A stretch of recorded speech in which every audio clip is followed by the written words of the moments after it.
જય શ્રી કૃષ્ણ, જય Dwarkadhish. Hello everyone, કેમ છો? Welcome to my channel Vasra family પ્લેટા. તો આજે આપણે ખજૂર પાક બનાવવાના છીએ અને ખજૂર પાકની રેસીપી આપણે બધા સાથે શેર કરવાના છીએ. ખજૂર પાક નોર્મલી આપણે શિયાળામાં ખજૂર ખૂબ જ સારો આવે છે અને શિયાળામાં જ ખાવાની વાનગી છે ખજૂર. ખજૂર મીઠાશવાળો જ હોય છે એટલે આપણે ખાંડનો ઉપયોગ કરવો નથી પડતો. એટલે ખાસ કરીને શિયાળામાં બને ને તેટલો ખજૂર વધારે ખાવાનો. ડાયાબિટીસવાળા હોય એ પણ ખજૂર ખાઈ શકે છે, કારણ કે એમાં ખાંડ હાજરી આવતી જ નથી. આપણે એમાં ખાંડ નાખવાની જરૂર જ નથી પડતી. એટલે ખજૂરથી ઘણા ફાયદા થાય છે ને ખાસ કરીને શિયાળામાં બને ને એટલો ખજૂરનો ઉપયોગ કરી અલગ અલગ વાનગી બનાવી અને નાના છોકરાઓને પણ આપણે એવી વાનગી બનાવી દેવાની કે એ ખજૂર ખાઈ શકે. ખજૂર એમને ભાવે તો આથીને આપણે ખાઈ જ શકીએ છીએ, નહીતર આપણે અલગ અલગ વાનગી. તો આજે આપણે ખજૂર પાક બનાવવાનો છે. ખજૂર પાક બનાવવા માટે આપણે શું લીધું છે સૌ પ્રથમ તમને હું બતાવીશ. આપણે લીધો છે ખજૂર. ખજૂરમાંથી આપણે બી કાઢી લીધા છે અને થોડો આપણે ચોપર છે ને આવું એમાં થોડો ચોપ કરી લીધો છે, એટલે કે નાના નાના બટકા કરી નાખ્યા છે. એટલે આપણે જ્યારે બકડિયામાં મૂકીએ ને ત્યારે ઓગળતા બહુ વાર ન લાગે, મિક્સ સરસ થઈ જાય. એના આપણે ઘરની ગાયનું ઘી લીધું છે, દેશી ઘી આપણી જ ગાયનું છે. અને આપણે લીધા છે ખસખસના બી, કાજુ, બદામ, અખરોટ, પિસ્તા, એ બધું આપણે ક્રશ કરી લીધું છે અને સરસ મિક્સ કરીને રાખી દીધું છે તૈયાર. એટલે આપણે ખજૂર પાક બનાવીએ ત્યારે ફટાફટ થઈ. અને આપણે જાયફળનો ટુકડો લીધો છે, એને પણ આપણે ક્રશ કરીને ખજૂર પાકમાં એડ કરશું. એટલે આટલી વસ્તુ આપણે ખજૂર પાકમાં જોશે. સૌપ્રથમ આપણે જે આ ડ્રાયફ્રૂટ લીધા છે ને એને થોડા શેકી લેશું. આપણે ડ્રાય રોસ્ટ ખાલી કરવાના છે. આપણે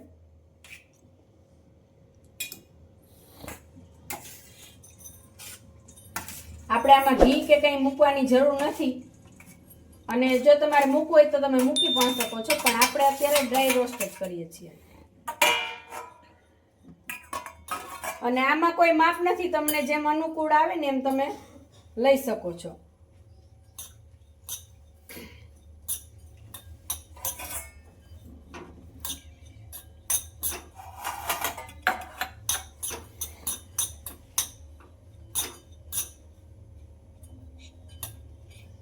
અને કેશવભાઈ પણ જોવા આવી ગયા છે કે મમ્મી કંઈક નવીનમાં બનાવે છે, તો આપણે શીખી જ લેવું ને કેશવ. હે ખજૂર પાક શીખવા ને, હાલે શીખડાવ અહીંયા કા.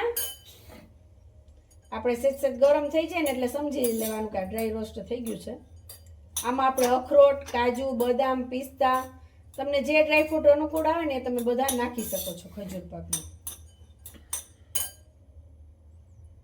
આપણે રોસ્ટ થઈ ગયા છે. હવે આપણે ગેસ બંધ કરી દઈશું અને એને સાઈડમાં મૂકી દઈશું. આપણે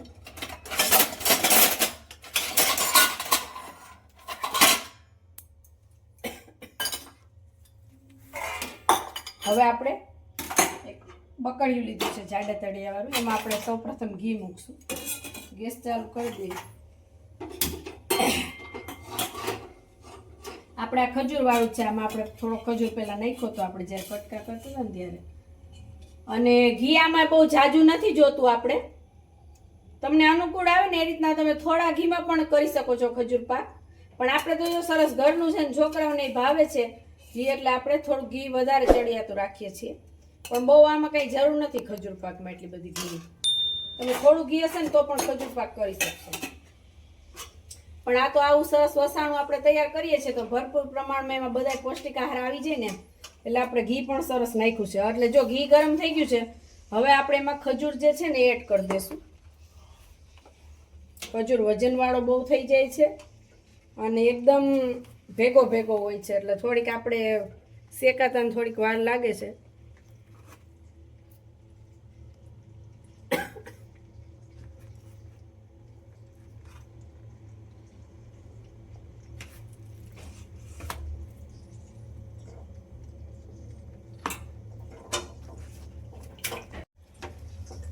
આપણે જો બધો ખજૂર નાખી દીધું છે આમાં, અને આવી રીતના આપણે શેકવાનું છે. અને થોડીક વાર લાગશે એટલે બધું એકદમ મિક્સ થવા મળશે. ગરમ થશે ને એટલે એકદમ ઢીલો થઈ જશે. થોડીક વાર કઠણ લાગશે તમને, કારણ કે ખજૂર એકદમ ચોટેલો હોય ને એટલે હલાવતા વાર લાગે છે.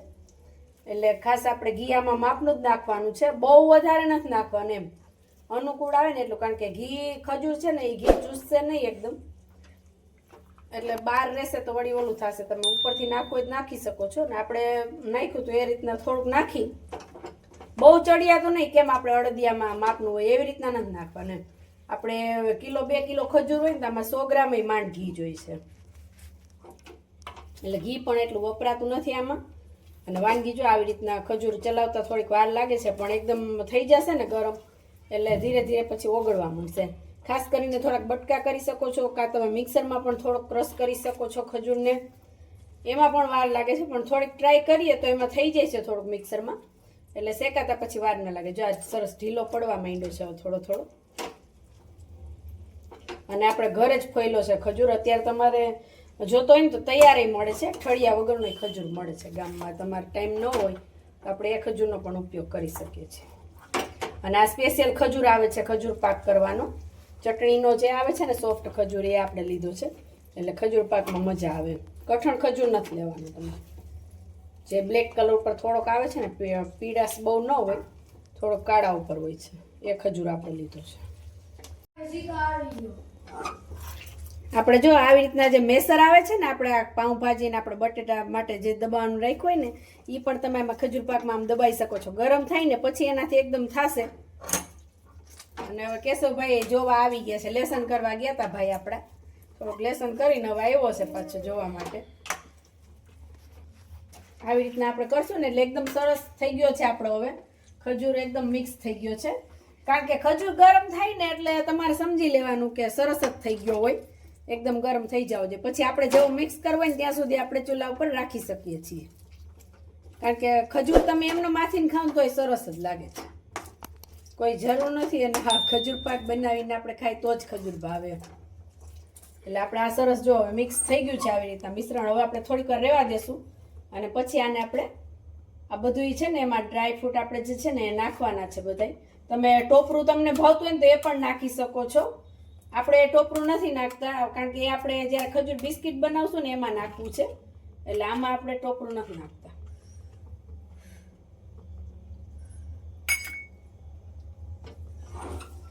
આ રીતના જો સરસ મિક્સ થઈ ગયું છે એકદમ. તમને દેખાશે, ઘી પણ તમને દેખાશે.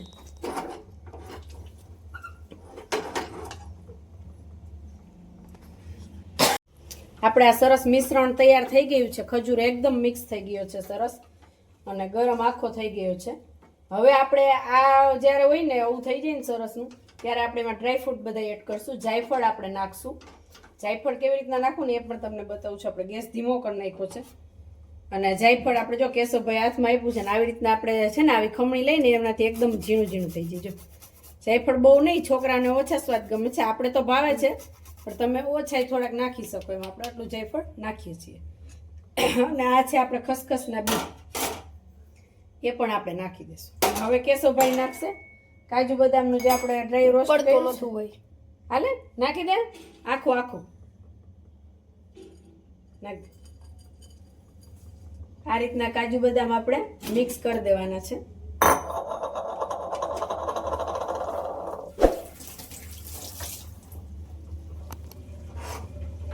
કારણ કે કાજુ બદામ ને એવું થોડુંક વધારે ચડિયાતું નાખીએ ને તો એકદમ હેલ્ધી ખજૂર પાક થાય છે.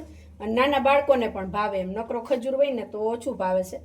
આમાં કાજુ બદામ જોઈને છોકરાને એમ થાય કે હાલો આપણે ખાય, એટલે આપણે કાજુ બદામ વધારે ચડિયાતા નાખ્યા છે. અત્યારે ખજૂરની સિઝન છે એટલે આપણે કંઈક નવું બનાવવાનું ચાલશે. આના પછી આપણે ખજૂર બિસ્કિટ બનાવવાના છીએ.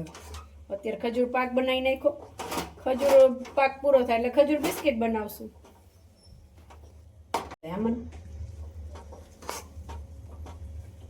સરસ મિક્સ આપણું બધું થઈ ગયું છે. હવે આપણે આને તમારે ચોકીમાં ઢાળવું હોય તો ચોકીમાં, થાળીમાં ઢાળવું હોય તો થાળીમાં, જે ક્વોન્ટિટીમાં તમે કર્યું હોય ને એ રીતના આપણે બધું ઢાળવાનું છે.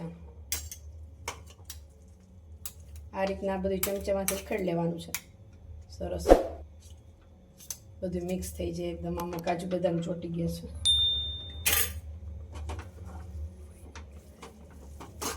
જો દેખાવા જેવું લાગે છે કે નાના બાળકોને પણ ભાવે. હવે આપણે એક થાળી લઈ લેશું અને એમાં આપણે એને ઢાળી દેવાનું છે. આપણે હવે આ ખજૂર પાકને આપણે ગેસ બંધ કરી દીધો છે અને આવી રીતના થાળીમાં લઈ લેશું. આપણે આમાં ઘી નાખેલું જ છે. તમે બટર પેપર પણ લગાવી શકો છો, ઘી લગાવીને પણ થાળીમાં નાખી શકો છો. આપણે આ લગભગ 1.5 કિલો ખજૂર હતો.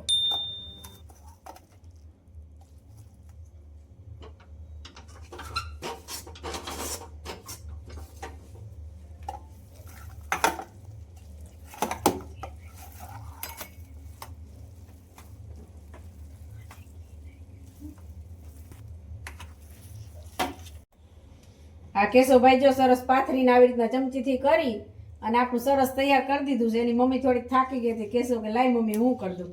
તો કેશવભાઈ આવું સરસ તૈયાર કરી લીધું છે. હવે આપણે આને દેતો કેશવ.